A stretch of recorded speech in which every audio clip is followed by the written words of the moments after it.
Bonjour à cette audience nombreuse. Je suis ravi de voir que la salle est totalement pleine. Non, mais il y en a d'autres qui vont arriver. On va faire le show, ça va les attirer. Alors, ouais, bonjour à tous. Je tiens à remercier d'abord les trois entreprises qui vont euh, présenter leur entreprise, mais surtout leur solution pour l'eau. C'est une table ronde sur les enjeux de l'eau dans l'industrie, plus largement les enjeux de l'eau, mais appliqués au domaine industriel. Alors, vous avez tous en tête l'événement un petit peu exceptionnel de l'été 2022 avec ces problèmes de sécheresse énormes. Une sorte d'électrochoc politique qui fait que le gouvernement, au mois de mars 2023, a décrété un plan eau concrètement pour passer le message et fixer un objectif assez fort. Il faut économiser l'eau, il faut réduire notre utilisation de l'eau ou recycler l'eau. Et l'objectif qui est donné, qui n'est pas énorme, mais il faut y arriver, c'est d'arriver à faire globalement dans chaque bassin hydrographique, et là nous sommes dans le bassin Artois-Picardie, de faire 10% d'économie d'eau. Alors, je ne me suis pas présenté, mais je suis donc le directeur général de l'Agence de l'eau, Thierry Vatin, et nous finançons tous les projets des industriels qui changent leur process pour soit recycler, soit optimiser, soit économiser l'eau. Alors cette trajectoire de moins 10%, elle doit s'appliquer dans chacun des 6 bassins hydrographiques. Donc moins 10%. Et dans notre bassin, alors je ne sais pas si vous avez des chiffres en tête, mais en gros, le volume d'eau prélevée annuellement est de 550 millions de mètres cubes. Ça veut dire que nous devons économiser 55 millions de mètres cubes à un horizon 2030. C'est tout à fait atteignable. C'est pas si dur que ça, mais ça nécessite une mobilisation générale, à la fois des usagers de l'eau, vous, moi, en tant qu'habitants, mais aussi des collectivités et des activités économiques. Alors comment on va faire ces 55 millions de mètres cubes d'économie d'eau? Eh bien, on a décidé d'épargner le secteur économique. Alors ça ne veut pas dire qu'ils ne font pas faire des économies, je vais vous expliquer. Mais ça veut dire que pour eux, ça va être ce qu'on appelle flat. Les 55 millions de mètres cubes, on va demander à tous les usagers du bassin de réduire de 10% leur usage de l'eau. C'est pas compliqué. Vous, moi, le matin, on prend une douche. C'est à peu près 60 litres d'eau. Si on prend une douche en 5 minutes, on économise 30 litres. Et on a déjà fait 20% d'économie d'eau. Si on met des mousseurs sur les robinets ou sur les douches, on gagne 30%. Donc voilà, 30 millions de mètres cubes que devront gagner les usagers de l'eau potable. Les collectivités, 15 millions de mètres cubes. Ça, c'est réduire les fuites dans les réseaux. 60 millions de mètres cubes de perdus dans les réseaux. On a un objectif de gagner un quart, 15 millions. Donc 30 et 15, 45. Et les 10 derniers, sur les 55 millions, eh ben, ça va être ce qu'on appelle la reuse, et notamment avec les eaux d'exor des mines. Et on a un très gros gisement là-dessus. Les activités économiques, qu'est-ce qu'on va leur demander? Vous assurez votre développement. Alors pour le monde industriel, c'est extrêmement important. On est devant une réindustrialisation du bassin. Il faut absolument réussir ça. C'est 30 000 emplois au minimum. Donc ils vont avoir besoin d'eau pour ça. Ils vont avoir besoin, notamment, on l'a évalué, de 25 millions de mètres cubes. D'accord? Eh bien, on va leur dire, OK, vous avez un droit de prélèvement supplémentaire de 25 millions de mètres cubes. Par contre, on va vous demander de faire 25 millions de mètres cubes d'économie dans les entreprises existantes. Moins 25, plus 25. Donc le secteur industriel doit assurer son développement. Et pour l'agriculture, c'est la même chose. On va leur dire, vous avez besoin de développer l'irrigation, eh ben vous faites moins 15 plus 15. Donc voilà le principe. Mais c'est un principe qui permet d'assurer le développement économique, le développement industriel et agricole de notre bassin, mais tout le monde doit s'y mettre. Et je voulais vous dire que c'est possible en vous présentant 3 cas de gens qui ont déjà travaillé avec nous, que nous avons financés, et bien financés, et qui ont fait des économies d'eau. Voilà. Alors, nous avons Madame Sophie de Sainte-Maresville, qui représente la société Copalis. Alors, c'est Copalis, un acteur industriel très important sur la baie de Somme, hein, au Portel, enfin voilà, mais qui fait de la valorisation et du traitement des produits de la mer. Il va nous expliquer ça. De la pêche, hein, voilà. Nous avons Monsieur Lagneau, Jacques Lagneau de Saint-Gobain. Alors Saint-Gobain, ben voilà, c'est le verre bâtiment, le verre automobile.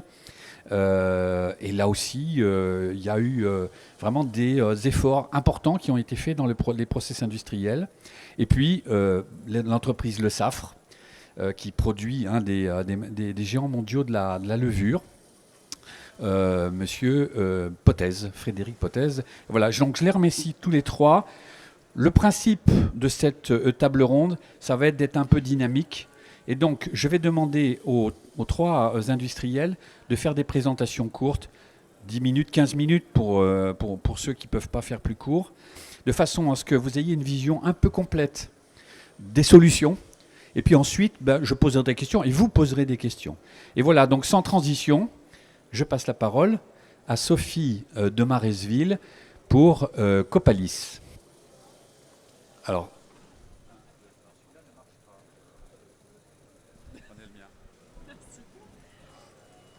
Bonjour à tous. Donc, moi, je suis Sophie, le Suisse de la société Copalis Industrie. Je suis responsable HSE du site depuis 4 ans et demi maintenant, bientôt 5 ans. Et l'idée, c'était de vous démontrer la démarche globale de Copalis Industrie sur la partie eau, mais il faut savoir que Copalis, ça fait très très longtemps qu'on travaille sur ces réductions de consommation d'eau. Ça a toujours fait partie de l'ADN de Copalis. Mais on a un projet en particulier qu'on a voulu présenter ici et pour lequel on avait sollicité l'agence de l'eau qui va nous permettre d'ici l'année prochaine de réduire drastiquement nos consommations d'eau. Donc l'idée, c'est de vous présenter déjà rapidement l'historique de Copalis Industrie. C'est pas, voilà, je vais aller assez vite. On est une institution sur le secteur du boulonnais, parce on est là depuis 1960. À l'époque, on a été créé sous l'impulsion des différents marailleurs qui travaillaient sur la zone et pour lesquels, forcément, ils généraient une certaine quantité de déchets de poissons, pour lesquels ils ne savaient pas quoi faire. Donc, sous cette impulsion de divers acteurs, on a créé la CTPP, donc c'était une coopérative qui récupérait ces coproduits et qui en faisait de la farine de poisson. Donc ça, c'est l'activité historique de Copalis. Puis, bon an, bal an, la recherche et le développement s'est poursuivi pendant quelques années. Et en 1968, on a sorti un nouveau produit qui était un concentré de protéines solubles de poisson qui s'appelle le CPSP. Donc c'est notre marque de fabrique essentielle, on va dire, à l'heure actuelle. C'est toujours pour l'alimentation animale. Et ça, c'est un produit pour lequel on est leader mondial. Donc c'est en fait un deuxième atelier qui a été mis en place et qui permet de produire un produit plus digeste en fait pour les jeunes animaux. Parce qu'on élimine on va dire dans le produit les choses qui font que c'est moins digeste. Voilà. Et puis on a toujours poursuivi cette recherche et développement. Dans les années 90-95, on a développé encore ça en essayant de s'activer sur d'autres voies possibles, autres que l'alimentation animale. Et donc on a commencé à travailler sur des ingrédients marins d'origine naturelle, donc qui devenaient des matières premières en fait pour la cosmétique ou la nutracosmétique. Ou la nutraceutique, donc complément alimentaire, on va dire matière première pour la cosmétique, enfin des choses comme ça. Donc l'exemple le plus connu, ça va être le collagène, forcément, qu'on extrait par exemple des peaux de poisson et qu'on va travailler pour en faire soit du liquide, soit de la poudre pour après la partie cosmétique. Il y a aussi tout ce qui est poudre de cartilage pour les compléments alimentaires pour les différentes personnes qui peuvent avoir des problèmes. Voilà, c'est ce genre de choses voilà, qu'on a continué à développer progressivement et du coup dans les années 2000, on a pu créer notre atelier pour ces produits-là. Et puis en 2006, la CTPP change de nom et devient Copalis parce que voilà, on regroupe toutes les activités en fait sous ce nom. On reste une coopérative, mais voilà, on devient Copalis. Donc c'est pour ça que maintenant on s'appelle Copalis Industrie. Donc si je résume ce que je viens de dire, on a la pêche, on est les entreprises de mariage et de transformation de poissons qui sont basées sur Boulogne-sur-Mer essentiellement, mais pas que. Donc forcément, les mareyeurs valorisent la partie filet, hein, la partie noble des poissons, et nous, on récupère toute la partie coproduit. Donc soit pour en faire de l'alimentation animale, soit la nutrition humaine ou cosmétique, ou soit on a aussi un dernier atelier, mais qui n'est pas sur notre site, qui fait de la surgélation de coproduits. Voilà, pour les industries agroalimentaires en fait. Encore une fois, c'est une matière première pour les autres en fait qu'on en sort. Donc ça, c'est pour résumer. Pour vous expliquer Copalis Industries, il faut vous expliquer en fait la démarche globale. En fait, on est comme pas mal d'industriels, on est suivi par des gens comme l'Adréal, hein, forcément, sur différents aspects. Et donc, nos consommations d'eau avaient tendance à monter. Sauf que lorsqu'on comparait nos consommations d'eau et nos volumes de matières premières qu'on traitait, on voyait très bien sur les courbes que tout se suivait. Donc, il y a toujours une consommation d'eau, forcément, qui était supplémentaire parce qu'on traitait plus de matière, mais qui était toujours rationnelle. Donc ça voulait bien dire que même si Copalis consommait plus d'eau, on avait déjà une démarche où on faisait attention à nos consommations d'eau. On suivait vraiment la logique de production. Et donc, on a refait le point là-dessus. On a même comparé nos ratios. Bon, là, je vous ai mis des exemples 2021-2022, mais nos ratios avaient tendance à diminuer avec le temps. Donc ça montre bien qu'on a toujours raisonné économie d'eau sur le site. Mais quand même, on avait quand même une consommation qui augmentait tous les ans. Donc, ce qu'on a fait, c'est qu'on est parti d'une démarche globale. On a recartographié toutes nos utilisations de l'eau chez Copalis. Donc, on est reparti du réseau d'eau potable, hein, où on a refait le point sur ce qu'on avait le droit de faire et sur les besoins et les utilisations de cette eau. Donc, ce qui veut dire que l'eau potable du réseau, ça a représenté sur nos consommations annuelles, en fait, quasiment la moitié, donc 45%, concerne juste la production de vapeur chez nous, du réseau d'eau potable. Donc, on a un petit peu pour le process, très peu, un petit peu pour nos laveurs de gaz, qu'on traite nos gaz, un petit peu forcément pour le lavage des lignes, hein, on reste une usine qui doit nettoyer ses lignes régulièrement. La partie incendie et locaux sociaux, mais alors c'est vraiment à la marge. Mais là, l'essentiel, c'est important, l'essentiel, c'était la production de vapeur. On a aussi le réseau d'eau de mer qu'on utilise déjà depuis très longtemps chez Copalis Industries en fonctionnement en circuit ouvert pour refroidir nos installations. Donc c'est déjà quelque chose qu'on utilise. Les eaux pluviales, donc sur le secteur du Boulonnais, c'est très difficile de les réutiliser parce qu'on a une problématique qui est notamment les goélands. Et du coup, la qualité de l'eau pluviale est très compliquée à gérer et à potentiellement réutiliser. Donc, c'est pas une piste en fait à l'heure actuelle qu'on a retenue, hein. Même si on nous dit qu'il faut aller vers ça, pour l'instant chez nous, c'est difficile. Et puis après, on a des sources d'eau alternatives chez Copalis Industries. On a, en tant que coopérateur, on récupère la glace usagée chez nos mareyeurs, qu'on fait fondre chez nous. Et les calories qui en sont générées nous servent pour refroidir notre bassin biologique parce qu'on a notre propre station d'épuration. On a l'eau qui est contenue dans les coproduits, donc les jus d'égouttage, qu'on revalorise aussi déjà dans le process pour faciliter le transfert de matière dans les vis, etc. Donc c'est déjà les choses qu'on fait. Et puis on a l'eau contenue dans les coproduits, donc cette eau-là elle est hyper importante parce qu'on estime ça à peu près à 120 mètres cubes jour. Donc en fait c'est l'eau qui est dans la matière première. Et par rapport à notre process où on a des phases d'évaporation, on a forcément cette eau qu'on récupère à l'heure actuelle, qu'on stocke en citerne et qu'on retravaille chez nous en partie. On la traite en fait au niveau de notre station d'épuration pour après la déverser dans la mer au même titre que nos rejets. Donc, mais cette eau-là, c'est une eau qui est très importante parce que le volume est quand même très conséquent. On génère ça 6 jours sur 7, 50 semaines dans l'année. Donc c'est une eau quasiment disponible toute l'année et qu'on utilise très très peu au final chez nous. Un petit peu pour le pré-nettoyage, mais c'est surtout une charge volumique pour la station d'épuration en fait. Donc voilà, on a fait tous ces constats et on s'est dit, bon bah voilà, à partir de ça, qu'est-ce qu'on fait ? Qu'est-ce qu'on peut faire ? Donc le plan d'action global, je vais reprendre quelques actions, mais je ne vais pas développer plus que ça. Il y a comme je vous disais tout à l'heure, il y a déjà beaucoup de choses qu'on faisait chez nous. On essaye déjà de travailler en circuit fermé, on essaye de valoriser nos pousses, de nettoyage, en fait, de pré-rinçage. On est passé sur des phases de nettoyage à sec sur les endroits où on est sur de la poudre. Enfin, voilà, on a déjà travaillé beaucoup de choses, notamment les procédures de nettoyage. Mais bon, au bout d'un moment, on arrive au bout de ce que nous, industriels, on est en capacité de faire d'un point de vue technique. Donc l'idée, c'était de se dire, bon, bah, on va aller chercher autre chose. On a cette source d'eau alternative qui représente à peu près 120 mètres cubes jour, qui sont les condensats d'évaporation de poissons, qui sont issus de notre matière première, donc ça reste notre produit, ça reste l'ADN de Copalis, et se dire, bah, il faut qu'on trouve une solution pour les valoriser. Et donc forcément, bah, le lien a été fait de se dire, bah, cette eau, il faut qu'on la traite, et le poste le plus consommateur chez nous, c'est les chaudières, c'est pour produire de la vapeur. Donc l'idée, c'était de se dire, bah voilà, on va traiter ces condensats d'évaporation de poissons, et puis on va les réinjecter dans nos chaudières vapeur. Et comme ça, on se substitue, on va dire, à l'eau de ville, tout simplement. Alors, c'est pas si simple que ça, forcément, sinon c'est pas drôle. Mais voilà, l'idée, c'était ça. C'était de se dire, voilà, il faut qu'on trouve une solution, et on va la trouver. Donc on est parti sur ce principe-là. Et donc on a fait un partenariat avec des gens avec qui on travaille depuis très longtemps et des gens qui sont spécialisés, notamment au Vive, avec qui on travaille.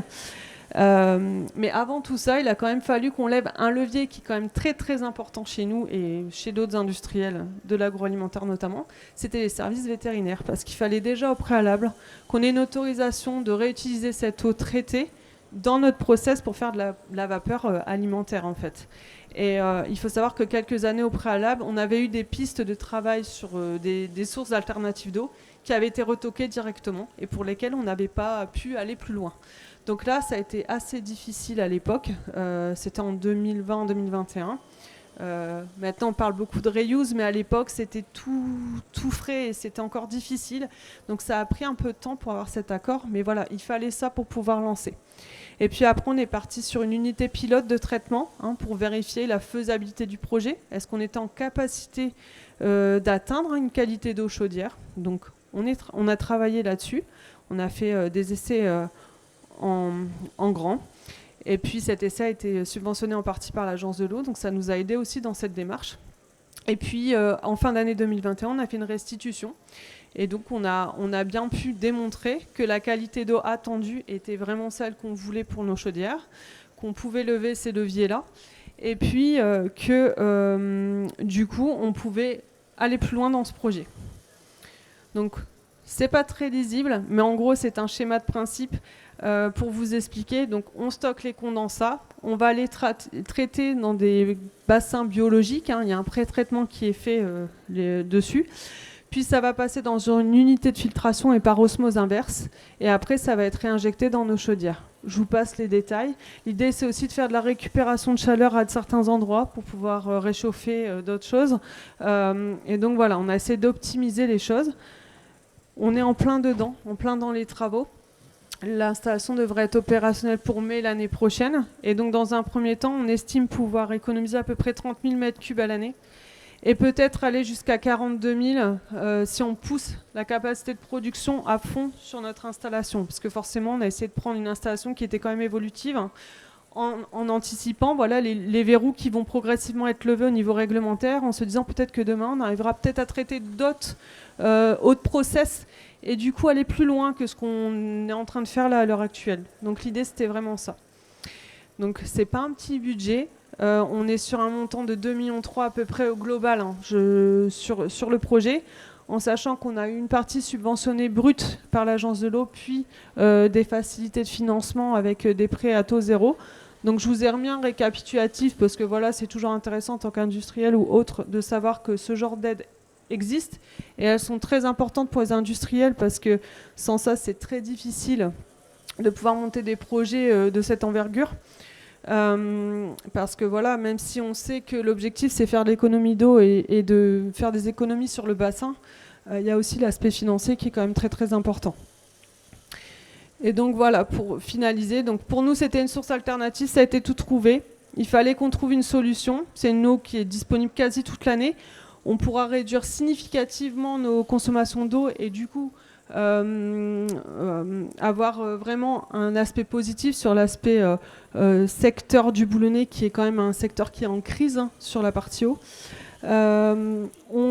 Ça nous permet de traiter les condensats dans leur intégralité et de, on va dire, de désaturer un peu notre station d'épuration puisque du coup on n'aura plus que le rétentat à traiter, même si ça va faire évoluer forcément nos rejets. Mais voilà, on se dit que voilà, progressivement on va atteindre les résultats attendus. Et donc voilà. Merci. Est-ce que j'ai le son? Oui. Bravo d'abord pour ce que vous avez fait. Vous voyez que l'agence de l'eau, et vous le verrez dans tous les exemples, est vraiment systématiquement aux côtés des industriels pour les aider à faire cet effort. C'est pas naturel. L'eau a toujours été considérée comme une ressource illimitée. On se rend compte que c'est pas le cas. Et les industriels, sans doute au premier chef, ça fait maintenant quelques années qu'on aide le secteur industriel à changer ses process. Et on finance ça. Alors, pour info, notre budget sur 6 ans est à peu près de 50 millions d'euros. C'est pas rien. C'est-à-dire à peu près 8 millions d'euros par an. On va augmenter ce budget dans la période qui vient, sur la période 2024-2030, parce que l'enjeu, il est énorme. Il va falloir économiser 25 millions de mètres cubes d'eau. Donc on va s'adresser à tous les industriels. Merci Sophie de Sainte-Maresville. Et on y reviendra dans une séquence questions tout à l'heure, mais merci de passer le micro à Jacques Lagneau, que je salue. Ah oui, alors il faut que je bosse un peu quand même. Forcément. Pour passer à la présentation. Je mets mes yeux. Alors, je me présente pendant ce temps-là. Donc, Jacques Lagneau, je suis responsable QEHS donc de l'usine de Saint-Gobain-Glace à Émerchicourt. Donc pas très loin d'ici, à une demi-heure d'ici. On produit du verre, comme vous allez pouvoir voir, donc, depuis quelques années. Donc, c'est un site historique du groupe Saint-Gobain qui a fêté ses 200 ans l'année dernière, qui était initialement pas un site Saint-Gobain, c'était une verrerie, on pourrait dire presque locale, il y a encore 200 ans. Et en 1960, Saint-Gobain rachète le site et décide de construire une vraie production industrielle de verre. Donc, initialement avec des procédés qui sont un peu, j'ai envie de dire, vieillots. Et dans les années 60, on commence à intégrer des procédés d'étirage. C'est-à-dire que c'est un peu plus comme un laminoir, pour ceux qui connaissent l'acier. On fait chauffer les matières premières à 1500 degrés Celsius. On les fait digérer à l'intérieur d'un four qui a une capacité d'à peu près 2000 tonnes de verre en fusion.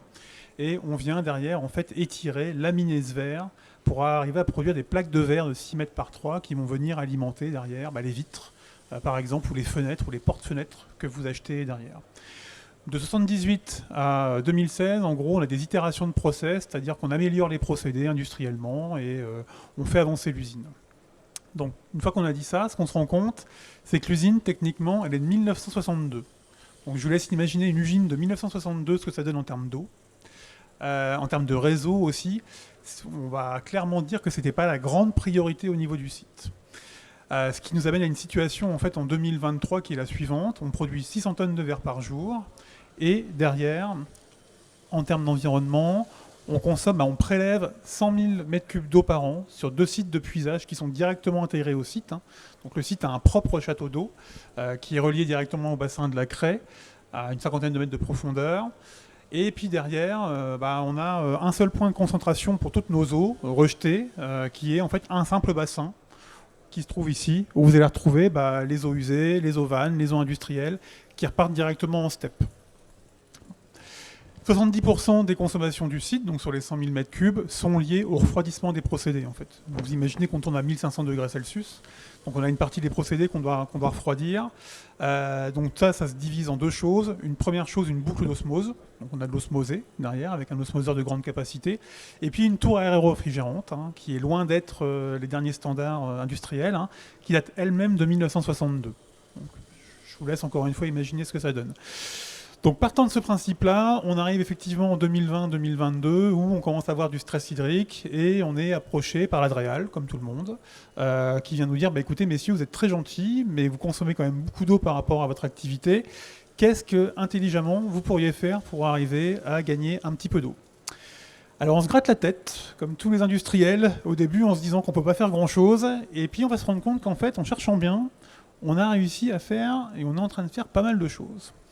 Donc, première question qu'on s'est posée, déjà bêtement, c'est délester les steppes. Parce que vous savez que les steppes, quand on envoie de l'eau de pluie plus les autres procédés, les steppes, elles n'aiment pas trop parce que vous vous retrouvez avec plein d'eau à gérer en même temps, et à la fin, on sait que cette eau, elle est en partie perdue.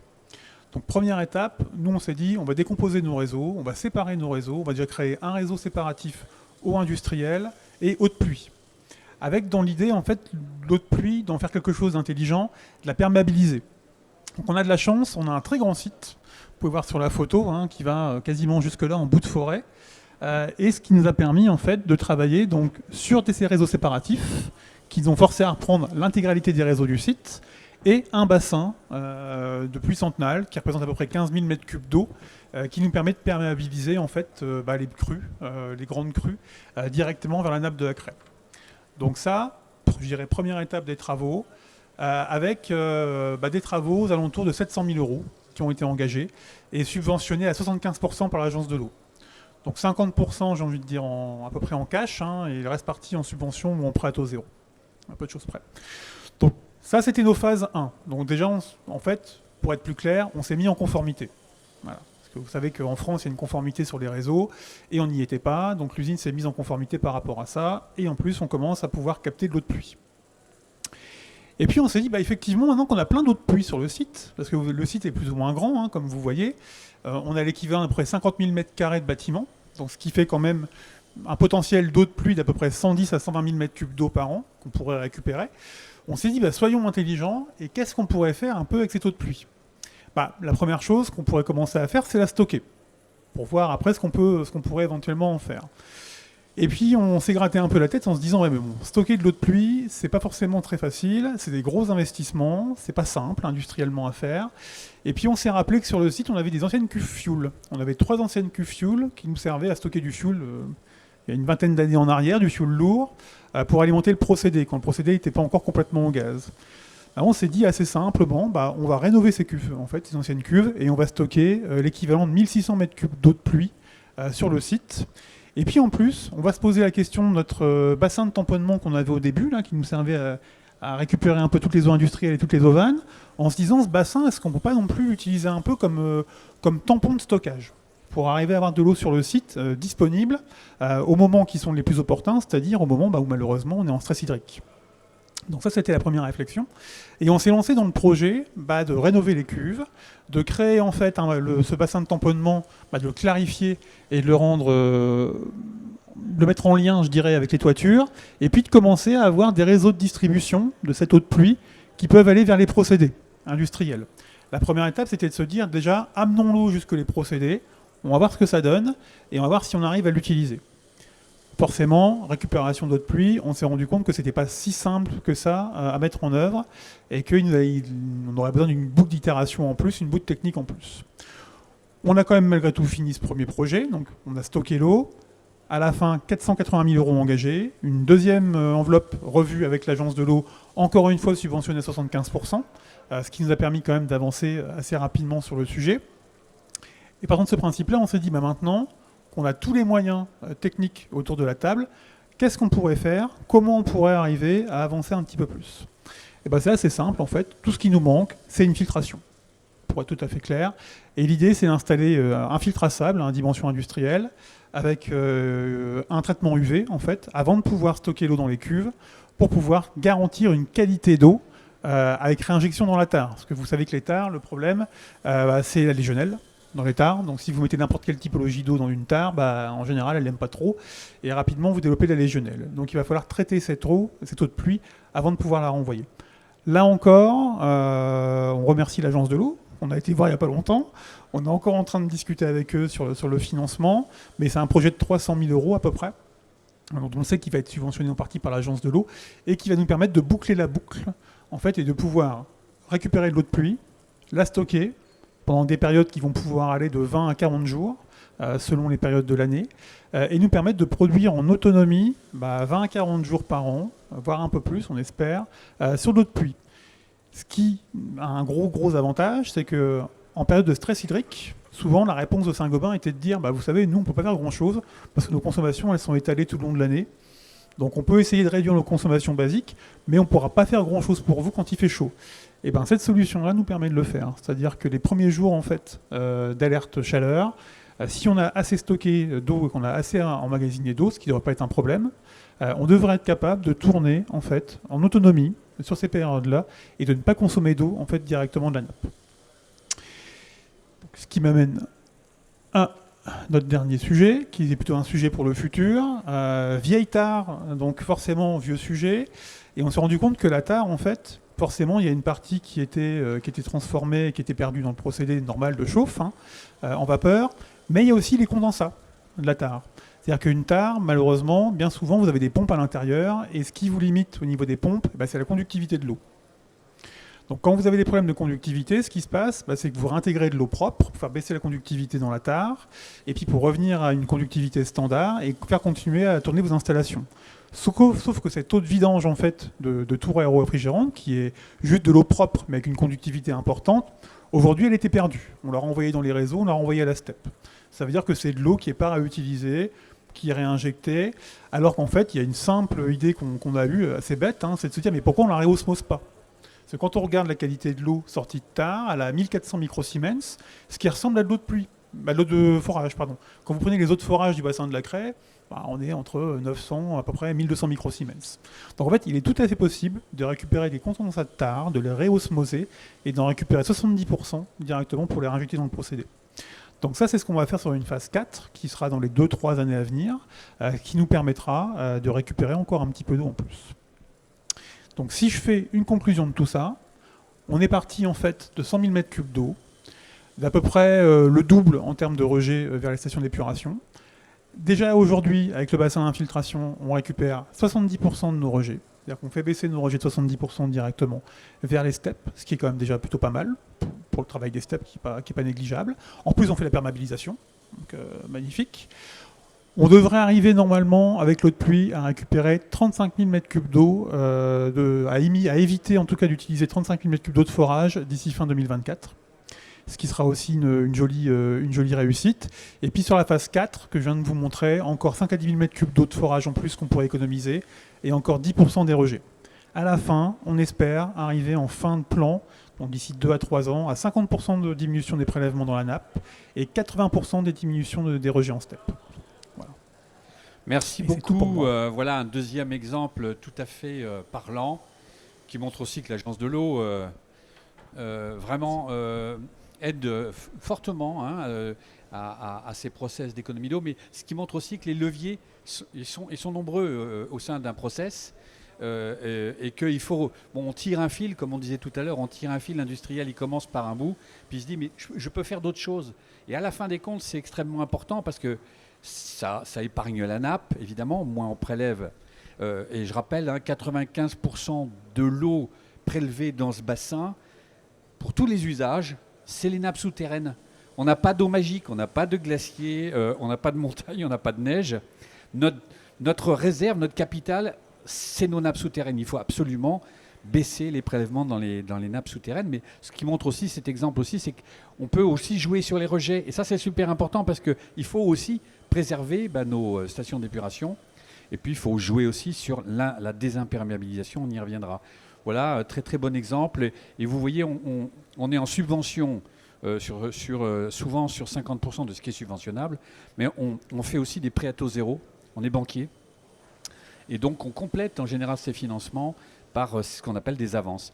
Voilà, je passe la parole pour le dernier sujet à Frédéric Potez, qui va nous parler de l'entreprise Le Saffre, qui est un des leaders de la production de levure.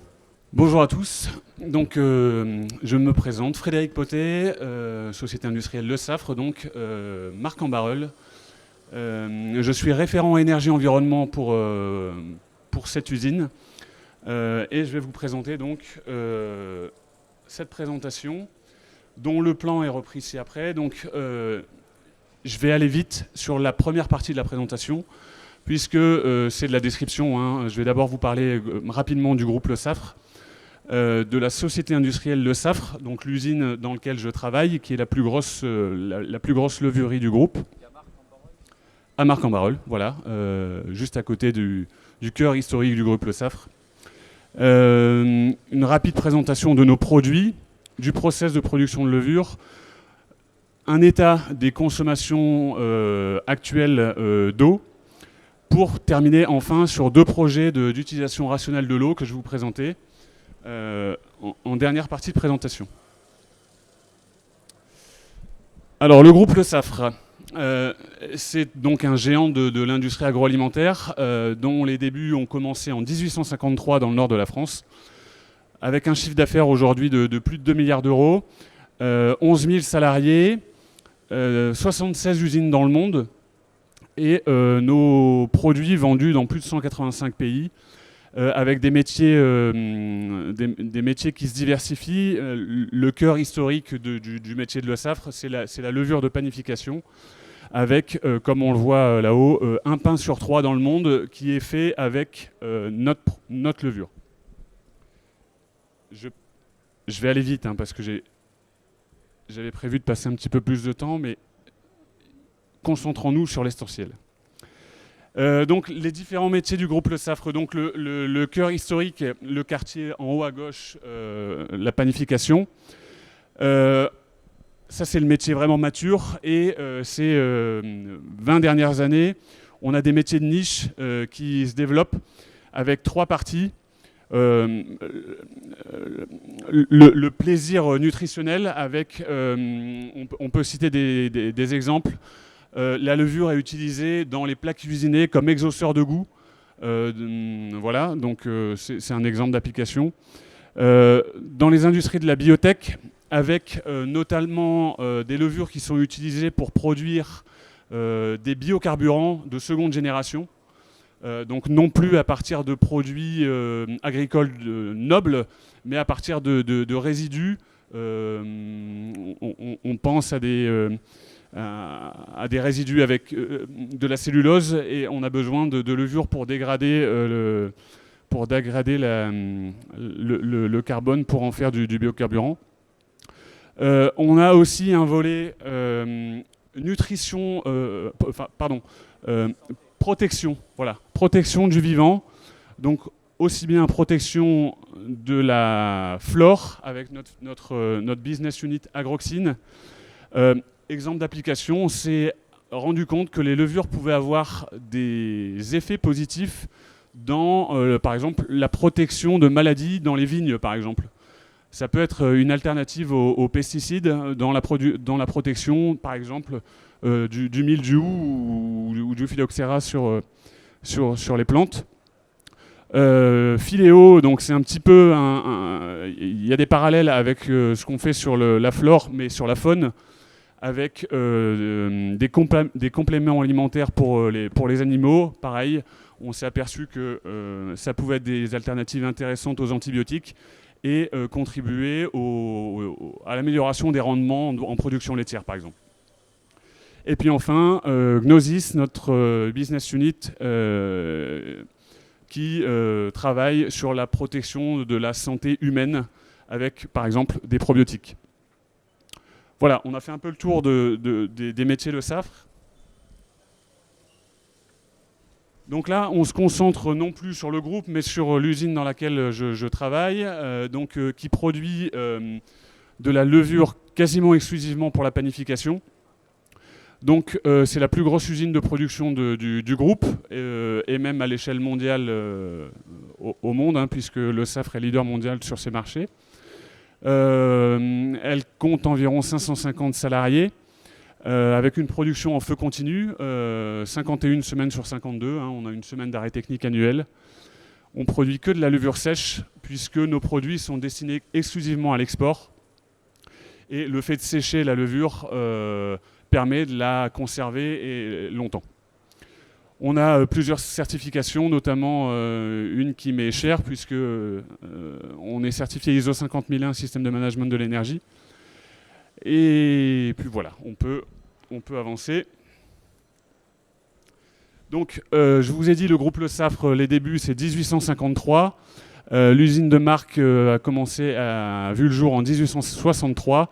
Donc, vous avez une photo d'archive à gauche et une photo plus récente de ce qu'est l'usine aujourd'hui.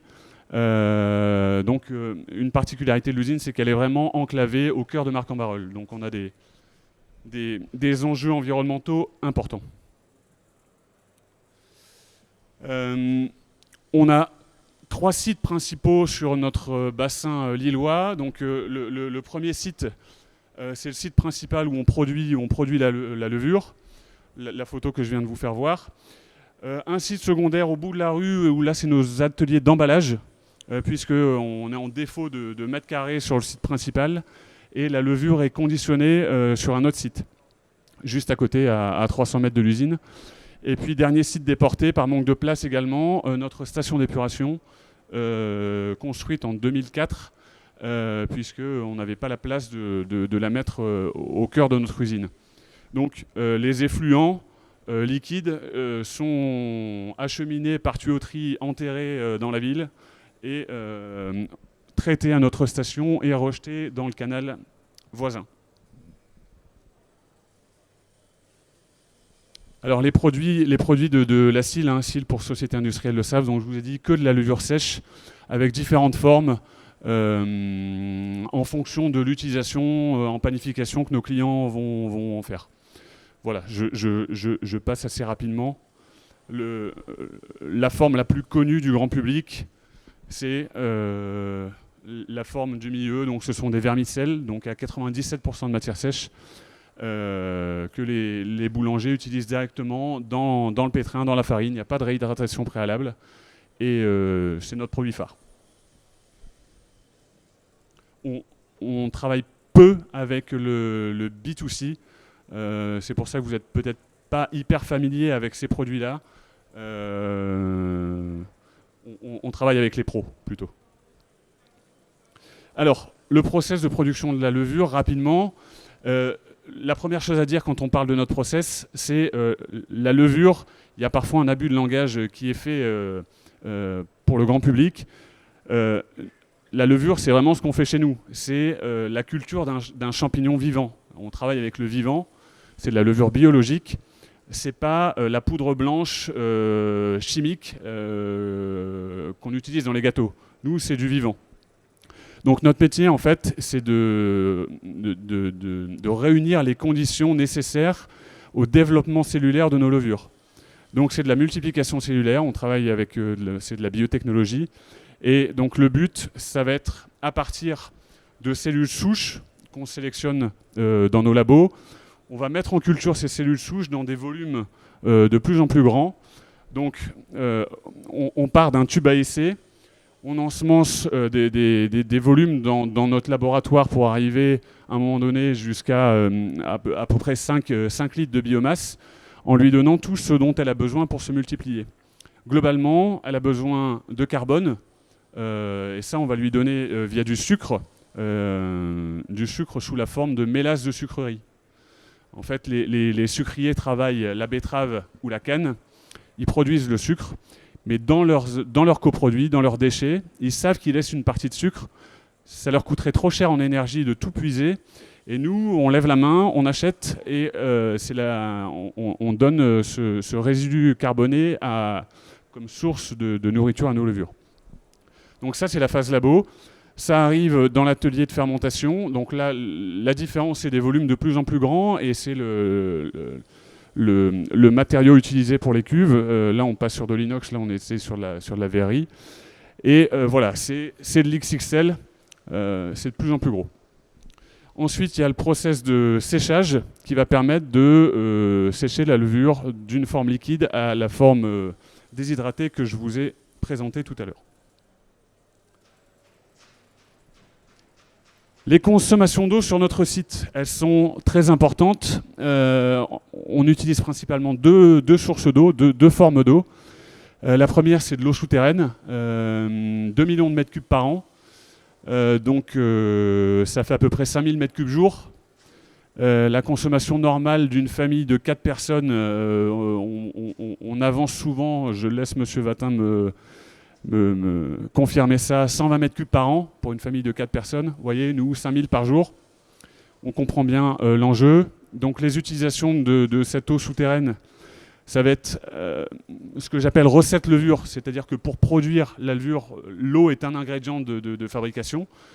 Donc ça, c'est le premier poste. Ensuite, on a du refroidissement, de l'eau pour nettoyer nos installations sur nos installations CIP, la production vapeur. Voilà, de manière assez classique dans les industries agro. Et on utilise aussi de l'eau superficielle qu'on va puiser dans le canal voisin, environ 3 millions de mètres cubes par an. Mais il y a une sensibilité qui est moindre puisque c'est uniquement du refroidissement qu'on fait avec cette eau et on restitue la totalité de ces 3 millions de mètres cubes au canal. Donc, pour puiser ces 2 millions de mètres cubes d'eau souterraine, on n'est pas branché, enfin, on n'utilise pas de l'eau de ville, ça nous coûterait trop cher. Donc on a 5 forages à nous pour subvenir à ces besoins d'eau souterraine. Alors là, c'est un petit regard en arrière sur les 20 dernières années sur nos ratios d'utilisation d'eau à l'usine. Donc à gauche, l'eau souterraine, à droite, l'eau superficielle. Et vous voyez que les démarches d'utilisation rationnelle d'eau chez le SAFRE ne sont pas récentes, puisque en eau souterraine, on a fait moins 20% sur les 20 dernières années, en ratio. Hein. Nos volumes de production ont augmenté, mais nos ratios unitaires à la tonne de levure produite ont baissé. Et concernant l'eau superficielle, c'est encore plus significatif comme réduction, puisqu'on a fait moins 70% en ratio sur ces 20 dernières années. Donc on est assez fiers de ces résultats, mais on a encore envie d'aller plus loin, et on est challengé pour ça. Alors, pour ça, donc 2 projets que je vais vous présenter. Monsieur Vatin, j'ai encore combien de temps ? 5 minutes maxi. Ok. Le premier, c'est un projet dont l'essence même n'est pas liée à des économies d'eau, mais on va voir qu'il se conjugue avec économie d'eau. On va faire double coup sur ce projet. C'est un projet avant tout pour décarboner la production de chaleur de l'usine. Donc, je vais passer ce schéma-là. Je vais vous expliquer de manière plus simple. En fait, on va récupérer de la chaleur fatale sur notre site, puisque la production de chaleur, la production de levure est exothermique. Quand une cellule de levure se développe et donne 2 cellules filles, c'est vivant, c'est biologique, ça dégage de la chaleur. Et pour pouvoir produire nos levures, on est obligé de dissiper cette chaleur sur un média extérieur, et on le fait avec des tours aéro-réfrigérantes, classiquement dans l'industrie. On a 14 tours aéro-réfrigérantes qui développent 35 MW de puissance thermique, donc c'est colossal. Et ces 35 MW, c'est à peu près, en termes de puissance, équivalent à la puissance de combustion de notre chaufferie vapeur, pour satisfaire les besoins thermiques de l'usine. La différence entre ça et ça, c'est la température. Ça, c'est de la basse température. On dissipe de la chaleur à 28-30 degrés, alors que nos besoins chauds dans l'usine, qui sont satisfaits par la combustion de gaz naturel pour faire de la vapeur, ils sont à plus de 100 degrés. Donc aujourd'hui, on ne récupère pas la chaleur de fermentation. Demain, on compte le faire en intercalant 2 pompes à chaleur de très forte puissance. On va installer 2 pompes à chaleur de 19 MW thermiques au condenseur pour récupérer une partie de la chaleur de fermentation à 30 degrés, la transformer pour chauffer de l'eau à 90 degrés, moyennant une consommation d'électricité, bien sûr, et pour venir effacer nos besoins thermiques satisfaits par la vapeur de la chaufferie. Voilà, donc ça c'est une vue aérienne de l'usine. On a la production de chaleur fatale à 30 degrés qui a lieu dans ce bâtiment, qui est dissipée aujourd'hui sur nos tours aéro. Et les utilisateurs de vapeur principaux, c'est ce gros ensemble-là. L'installation de pompe à chaleur va être au cœur de l'usine. On va prélever l'eau à 30, on va la réchauffer à 90 et ça va les distribuer partout dans l'usine. Vous allez me dire à quel endroit on fait les économies d'eau. Alors c'est la slide juste après. Ce projet va nous permettre de réduire de 70% la consommation de gaz naturel de l'usine. Donc c'est assez colossal. Pour parvenir à ça, ça c'est le prix à payer. 37% de consommation d'électricité en plus. Et l'intérêt aussi, donc au-delà de la réduction de consommation de gaz, c'est les émissions de CO2 qui représentent un enjeu majeur pour nous. Donc une réduction du même ordre de grandeur que la baisse de consommation gaz. Alors, pourquoi ça va nous faire gagner de l'eau ? Puisque de ce fait-là, on va solliciter moins les tours aéro-réfrigérantes pour refroidir nos process. Et les tours aéro-réfrigérantes, on le voit bien sur cette photo-là, il y a une partie de l'eau qui est refroidie, qui part en évaporation, c'est le cœur du processus de refroidissement, alors que sur une pompe à chaleur, on n'utilise pas d'évaporation, c'est du refroidissement en chaleur sensible, donc on fait le même travail que là, sans perdre d'eau. Donc, grâce à ce changement de technique, on va réduire, selon nos calculs et nos estimations, d'environ 150 000 mètres cubes par an d'eau de forage qui alimente aujourd'hui notre système de tours aéro-réfrigérantes, soit environ 7% de la consommation d'eau de forage de l'usine. Donc on fait coup double, économie d'énergie, décarbonation et économie d'eau. Le deuxième sujet que je veux vous présenter assez rapidement, c'est pas lié à la production d'énergie, mais c'est lié à nos séquences de CIP. Donc CIP, pour ceux qui ne sont pas familiers à ça, c'est nettoyage en place. C'est comme madame, on est entreprise de l'agroalimentaire, donc on alterne les phases de production et de nettoyage. Classiquement, une séquence de CIP, c'est plusieurs étapes qui s'enchaînent. La première étape, c'est un rinçage des tuyauteries. Passage détergent, soude, rinçage intermédiaire, passage désinfectant acide et rinçage final avant de pouvoir repartir en prod. Aujourd'hui, donc, on utilise de l'eau sur les 3 rinçages, rinçage primaire, rinçage intermédiaire, rinçage final. Et les eaux de rinçage sont perdues à l'égout. Demain, c'est assez simple comme idée. L'idée, c'est de récupérer l'eau du rinçage final, ou une partie de l'eau du rinçage final, la stocker dans une cuve qu'on va mettre en place, pour l'utiliser sur le rinçage intermédiaire. On ne veut pas l'utiliser sur le premier rinçage, parce qu'on juge cette utilisation trop à risque pour notre process. On ne veut pas l'utiliser pour le rinçage final, pareil, parce que on a des contraintes qualité juste après pour repartir en prod. Par contre, sur l'intermédiaire, comme derrière, on a encore la phase de désinfection, ça nous paraît jouable. Et on le fait déjà dans d'autres ateliers. Ça nous permet de réduire d'environ 90 000 m3 d'eau par an. 30 secondes. 30 secondes, ça va être parfait. Soit environ 7%. Alors non, c'est 4%. J'ai fait un mauvais copier-coller. 7% c'est pour l'autre projet. Je m'en excuse. Donc 4% d'économie d'eau de forage. Et pour ces 2 projets, donc on a un soutien fort de l'Agence de l'eau. Merci. Puisque 600 000 € de subvention pour 6,2 millions d'investissement. Et un peu plus d'1,1 million de prêt à taux zéro pour une économie d'eau équivalent à la consommation annuelle de 2000 foyers. Si on fait la somme des 2 projets, on arrive à ça. J'en ai terminé. Merci de votre attention. Écoutez, merci à vous 3. Voilà, 3 exemples vraiment très parlants, très opérationnels, très concrets. Comment on peut faire pour économiser l'eau, pour essayer d'optimiser, de recycler. Et vous voyez là encore qu'on peut jouer sur plusieurs leviers. Puis surtout, dans ces exemples, et le dernier, on voit que ce n'est pas une approche sur l'eau seulement. C'est une approche, alors j'ai envie de vous renvoyer aussi la question aux 2 précédents, mais c'est une approche un peu plus globale, je pense. Donc si vous pouvez, monsieur Lagneau, nous dire en gros, à part l'eau, est-ce que vous êtes dans un process comme pour le SAFRE, plus large ? Alors oui, je n'en ai pas parlé parce qu'on n'avait pas le temps, mais en fait on est aussi usine de référence sur la décarbonation en fait, du verre. Le verre est carboné à hauteur d'à peu près 50% de ce qu'on produit. Donc pour être très clair, quand vous produisez 1 tonne de verre, vous produisez en même temps 500 kg de CO2 à peu près.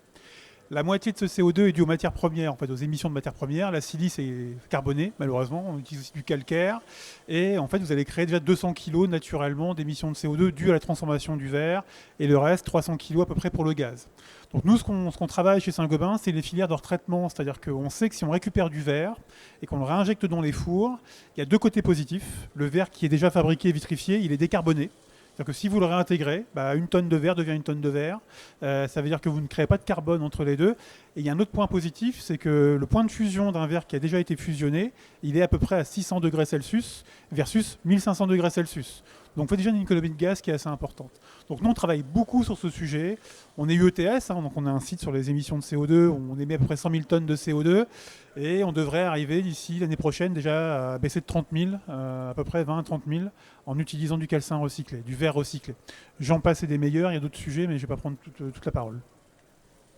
Voilà, donc c'est important de montrer que finalement les entreprises aujourd'hui sont dans un mouvement global je dirais, de transition écologique. Peut-être, Madame de Sainte-Maryville, vous voulez vous exprimer sur ce sujet également ? Au niveau de Copalis Industrie, c'est pareil. On est une plus petite structure, beaucoup plus petit que mes deux camarades là-bas, mais on a mis en place aussi des commissions énergie en interne pour travailler sur les différents sujets énergie, parce que forcément, c'est les enjeux de l'avenir et on essaye d'intégrer ces aspects-là dans tous les projets qui arrivent, notamment sur la partie production, etc. Sur les lignes de production, on essaye d'optimiser aussi tout ça. Mais voilà, on est beaucoup plus petit que mes collègues. Ah. Deuxième question, puis après on passera sur des questions dans la salle, mais finalement, pourquoi vous faites tout ça ? Est-ce que c'est justement pour le bien commun, universel, la planète ? Finalement, d'où viennent finalement ces recherches d'économie, je dirais d'optimisation, de décarbonation ? Ou est-ce que c'est parce que vous êtes sous une contrainte réglementaire ? Je ne sais pas, je vous repasse la parole. Je dirais qu'il y a les deux. Il y a une contrainte réglementaire qui, il ne faut pas se mentir. Je disais tout à l'heure, on a un site UTS, donc une tonne de CO2 aujourd'hui sur le marché, c'est 100 €. Donc quand on a 100 000 tonnes de CO2 par an et qu'on sait que les quotas vont disparaître d'ici quelques années, ça fait 10 millions d'euros à aller chercher. Donc on ne va pas se mentir, il y a ça. Et après, il y a une logique RSE quand même derrière, d'avoir quand même une intégrité des entreprises par rapport au bassin, par rapport aux ressources. Et puis on sait que malheureusement, si on ne travaille pas là-dessus, nos activités elles vont s'arrêter. Parce que le sable, par exemple, c'est pas. Il y a un jour, il n'y en aura plus. Du moins, industriellement, il n'y en aura plus. Donc, il faut qu'on trouve des solutions. Et si on ne les trouve pas maintenant, c'est pas le nez sur le mur qu'on va arriver à les trouver. Donc, Et puis, alors, j'ai envie de rebondir aussi sur un autre motif qui pourrait être on a besoin de recruter. Je veux dire par là qu'on voit bien que les jeunes, ils sont très sensibles à ces sujets-là. Donc, une entreprise, enfin, je ne sais pas, monsieur. Peut-être si vous voulez vous exprimer là-dessus, mais une entreprise aujourd'hui qui ne montre pas qu'elle a une démarche de transition énergétique, écologique, etc., a peut-être plus de mal à recruter. Je ne sais pas, je vous pose la question. Oui, je suis tout à fait aligné avec vous. Alors, vous parlez des potentiels recrues. C'est vrai avec les jeunes générations, mais c'est aussi vrai pour nos clients qui posent de plus en plus de questions sur ces sujets-là, qui viennent sur nos sites pour découvrir nos process et qui nous challengent là-dessus. C'est vrai avec nos riverains également, quand on fait des visites de sites qui voient 4 cheminées qui brûlent du gaz.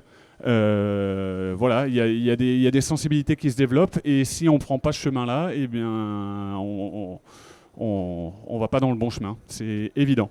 Et alors, il y a les employés, enfin, on voit bien, les jeunes, je ne veux pas aller chez Total, c'est pas bien. Donc il y a ça. Il y a peut-être aussi les clients, Madame Sainte-Maryville.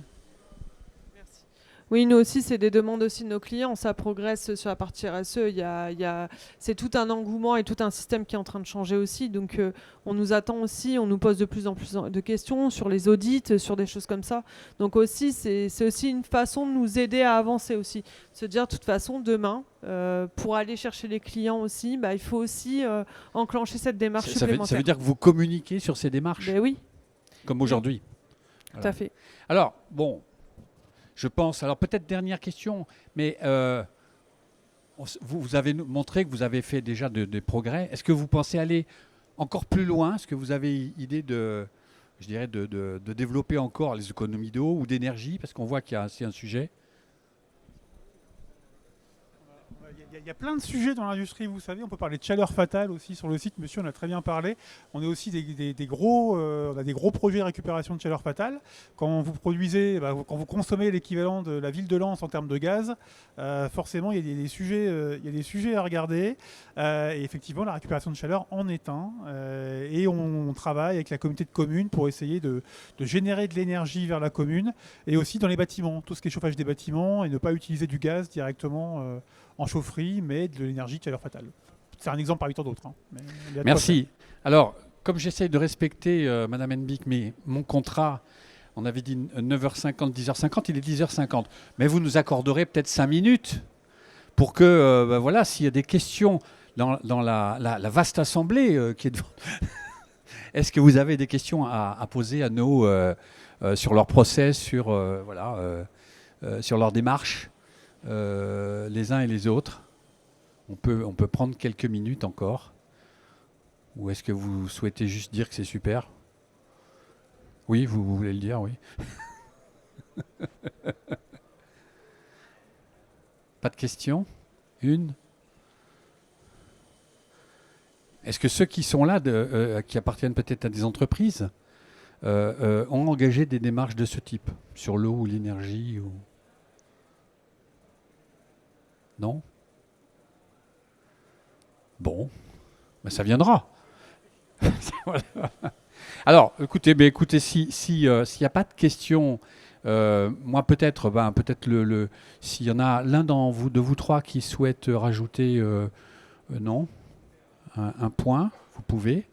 Voilà. Sinon, vous dire que c'est un enjeu global, hein, en fait. C'est la transition énergétique. Il n'y a pas très longtemps, on avait le préfet de région invité Antoine Payon, qui est le secrétaire général à la planification écologique. L'eau, c'est la première brique du projet de planification écologique, mais qui est un projet orienté sur la décarbonation, hein, sur la baisse des gaz à effet de serre. C'est une des briques qui sont très nombreuses. Voilà, et donc je pense qu'il faut le voir ainsi, mais en tout cas, ce sont des enjeux qui vont être très forts dans les mois et les années qui viennent. Hein. Vous voyez que le sujet de l'eau, le sujet de l'eau, c'est des événements assez violents. Hein. Vous avez vu l'été 2022, sécheresse, c'est des événements qu'on va voir se reproduire de façon de plus en plus fréquente. Et puis là, l'eau, c'est aussi les inondations. Donc malheureusement, vous voyez, dans le Pas-de-Calais, c'est des événements parfois avec des précipitations très violentes. C'est pas forcément parce qu'on a des gros paquets d'eau qui tombent qu'on la retient. Notre enjeu dans notre bassin, c'est de garder l'eau qui tombe. Parce que on voit qu'on a besoin. C'est une ressource essentielle à la vie, bien sûr, mais c'est une ressource essentielle aussi pour le développement économique. C'est ce qu'ont démontré nos amis là, qui sont venus nous présenter leur projet. Il faut absolument préserver, économiser, optimiser la ressource en eau, parce que c'est la clé, je dirais, du développement, de la poursuite du développement. Or, on sait que cette ressource, alors c'est peut-être un peu déceptif que je vais dire, mais à l'horizon 2050, la ressource en eau du bassin va baisser. Tout simplement parce que le réchauffement climatique, l'évapotranspiration, les problèmes d'infiltration, etc., les sécheresses successives vont baisser la ressource. Donc voilà, je voulais juste terminer là-dessus en disant il y a un effort très important qu'on doit mener avec l'ensemble des usagers de l'eau. Les industriels sont un acteur extrêmement important pour nous et on va continuer donc de les accompagner parce que notre objectif, c'est de faire 25 millions de mètres cubes d'économie d'eau dans les 6 ou 7 ans qui viennent. On voit que c'est possible, parce que finalement, on peut assez vite gagner, des exemples qui nous ont été montrés, plusieurs centaines de milliers de mètres cubes dans chaque entreprise, et elles sont nombreuses. Voilà, je tenais à remercier les 3 intervenants pour votre présentation qui était extrêmement éclairante. Et puis, j'espère que ça vous aura donné des idées pour faire pareil dans vos secteurs. Merci à tous.